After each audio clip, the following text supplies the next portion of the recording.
it's that thing, most terrifying cases for me. Not because they're the most brutal, because they're the crazy out there, but they are just cases that I remember. If it happened in a store, then I'll remember the store. And every time I walk into one of them, I'll remember. If it happened, I don't know, in a specific city, like the next case that I'm going to share with you, I had a friend that lived nearby this house where everything happened. So every time I go to my friend's house, or every time I used to go to that friend's house, I will remember this case. So these are the cases that are in my mind, even when I'm not trying to think about it. So that's why I am going to call the series Most Terrifying, because I don't really want to think about it, but there are some triggers, some things, some places that when I go to them,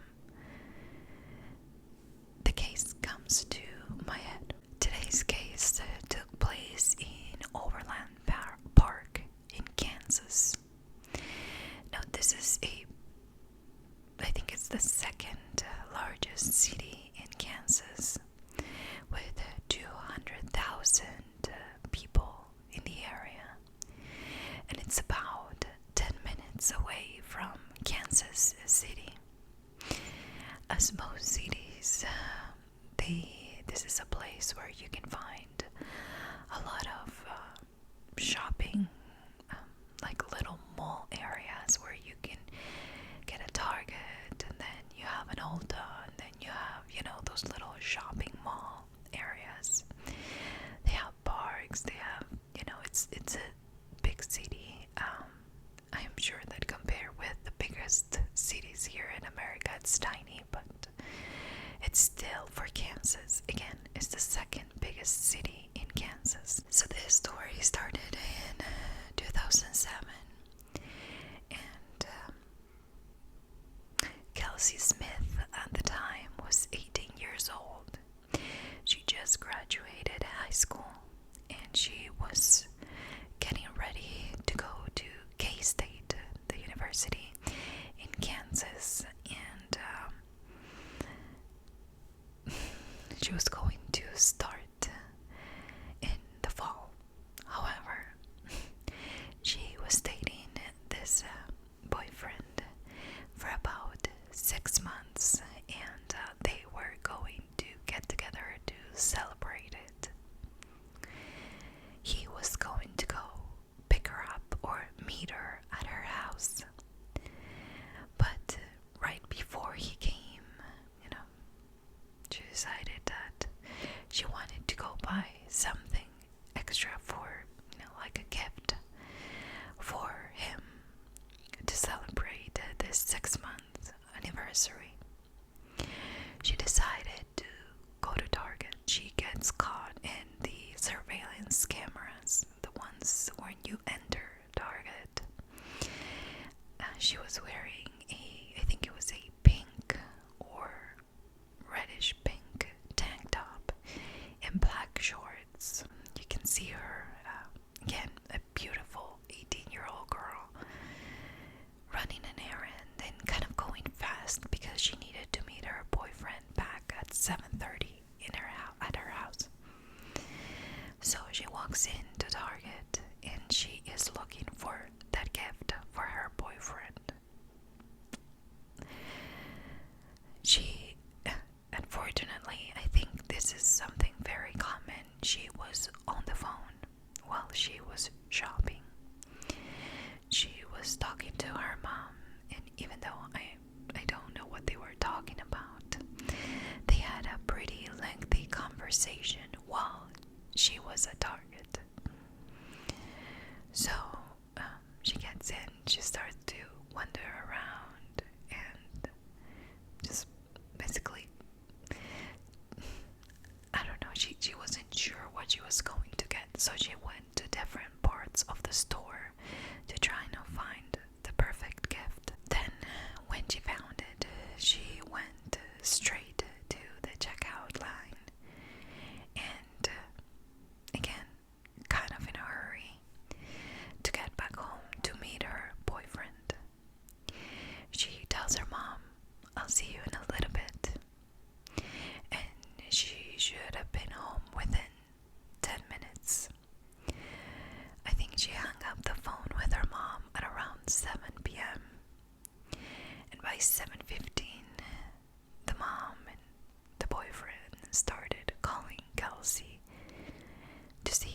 was okay. She should have been back. Now Kelsey wouldn't pick up the phone. She wouldn't reply to texts. And the boyfriend was getting really worried about it. He left voicemails, again, texted, called, and that was not like Kelsey. So he decides to call Kelsey's dad, who is in law enforcement. And the dad had a few rules that Kelsey was pretty much raised in those, by obeying these rules of the house of you can go, but you have to pick up the phone and you have to tell me where you are. If you don't pick up the phone, then you're in trouble. I'm assuming you're in trouble. So the dad didn't wait. He immediately reported Kelsey as missing. And I'm talking about within minutes. He knew that Kelsey wouldn't do that. She was a very responsible young girl. And even if she lost her phone or something happened, she would have found a way to let them know, hey, I'm okay. At this point, the parents were doing the standard thing, which is calling to hospitals and driving around to see if maybe she had an accident, trying to call different places and ask, but at that time the police did find her car, and it was across the street from Target. Now, they knew that something happened to Kelsey, so what they did is make sure that they could have a forensic team to kind of go through the cars, get fingerprints, and pretty much all the physical evidence that they could find in that car. Where did she go? Why did she ditch her car? They were all questions that they were not sure at that point. So they contacted Verizon, which was her cell phone provider, and the law says that they may provide that information, but they are not obligated. It's not like they shall. No, they may provide that information according to the law, and calling to a cell phone company and talking to somebody on customer service and explain that this is a life or death situation kind of thing didn't go very well in the beginning, and they really didn't help, and definitely not as fast as they needed this information. In the meantime, the police is going through the surveillance cameras, and they find pretty quickly a white male in a white shirt that it's obvious to law enforcement that he is following Kelsey. Now, it wasn't as obvious as she would have noticed because he was keeping his distance, but through surveillance, you could see that he wasn't doing nothing but following her around. Now, at that point, we find out that when Kelsey went to pay, he left the store. And later on, we find out that it was because he had a gun in his car and was getting ready for Kelsey. However, that is not in the surveillance footage, or at least not the one that they have right then. Now, this was a team effort, so an FBI agent was talking to Verizon and was negotiating with them to try to find the location of Kelsey's phone. I mean, they were hoping that they could find her that way. Her cell phone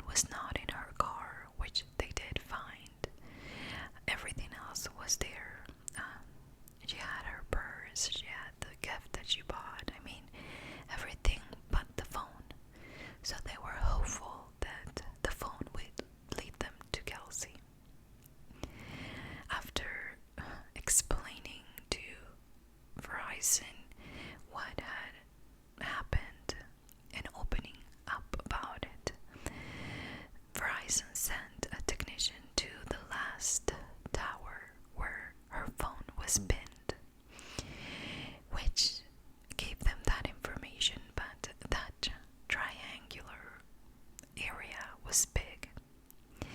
When they sent this technician to the tower, they realized that they could narrow the search to a smaller portion and to a specific location in Missouri, in a wooded area.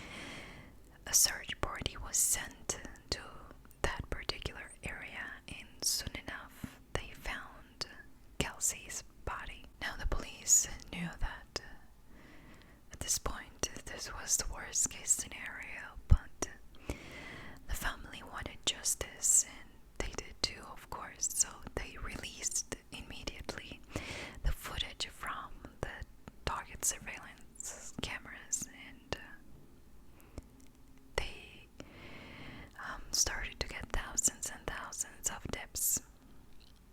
Now, one of, or a few of them, point them to a specific guy, and his name is Edwin Hall. He's 26 years old, he's married, he has kids, and interesting enough, when they were showing the footage of the truck that this person was driving that abducted Kelsey, and when they were showing the footage of Target, this guy Edwin was having his lunch in this lunchroom area with some other people, and they looked at him and say, "Hey, isn't that your truck?" Because they had a window that was facing the parking lot where exactly the same truck was there.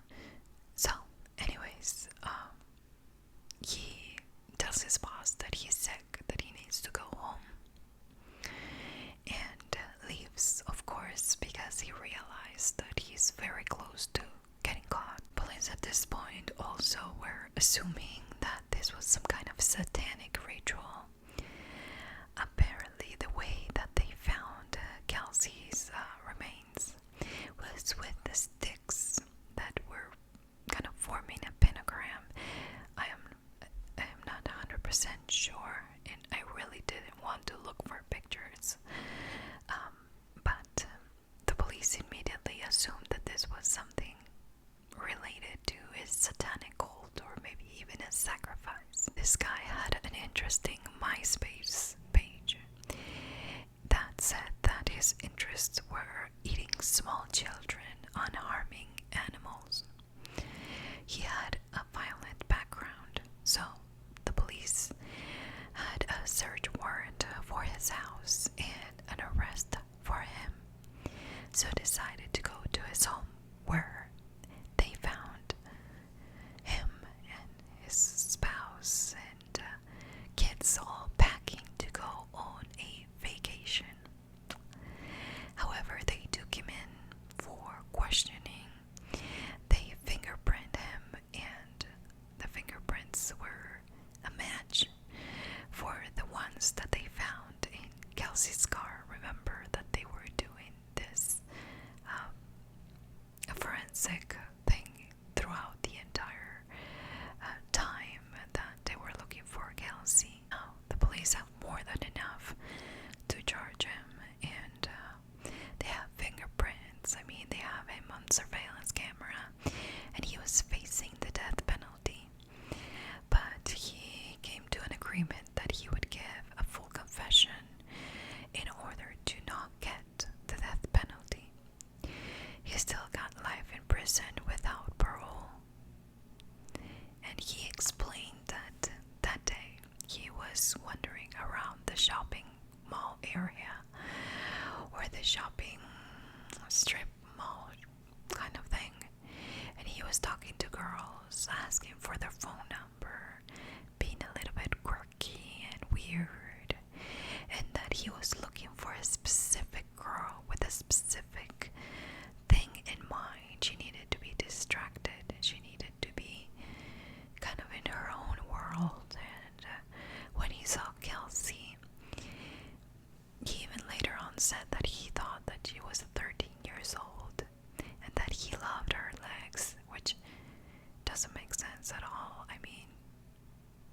was following her, probably seen her get out of the car. But oh well, that's what he said, so I thought I should mention that. Now, he said that he abducted her because she was the one that he thought he could do it. And he abducted her, he abused her, sexually abused her, and then got her, and apparently it was done with a belt, and which